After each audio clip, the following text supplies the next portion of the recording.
Hello, this is the changing the stepper drivers to TMC 2208s. I've reversed these four. I don't know why I've reversed that one because there's nothing plugged into it.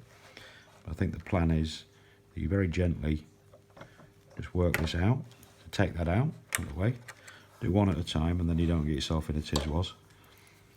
And then what you have to do is you take your pliers and you put a little bit of pressure and alternate it, making sure you don't get the pins. So it takes a bit of doing and you have to very gently do it, but it does start to come.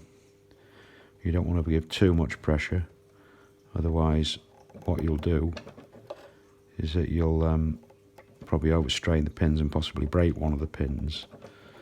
So it does take some doing, but I'll just show you one and then it gives people an idea of what's involved. I researched this quite heavily. I was so nervous about it. I think I watched about 20 videos on this. Quite a lot of the YouTube ones are very good because they're a bit more techie than this. I'm a bit, but you can see it's coming. But I think the secret is don't try and take it just because it's coming a little bit. Don't think, oh, it's going to just fly off. Just keep keeping even pressure either side, like this. It's nearly there now. A couple more each side and it should be loose. There it is, it's coming now. And there we go. So that's off, and all the pins are still intact, straight. So then what you do is you take that, rotate it, and then you have to just make sure it's on the pins. And from looking down I can see that there it is. So if you can, if you've got enough space, just put a little bit of pressure on.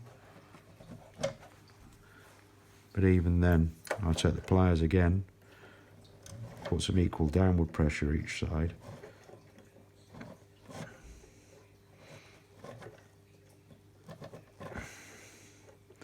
And the pins are starting to pop through the plastic again now. You can just see them coming through. So now I should be able to give it a bit more. Now as you further, all the pins are through again. Take your plug, rotate it, and put it in. That's how you do that one. I've just got the one to do.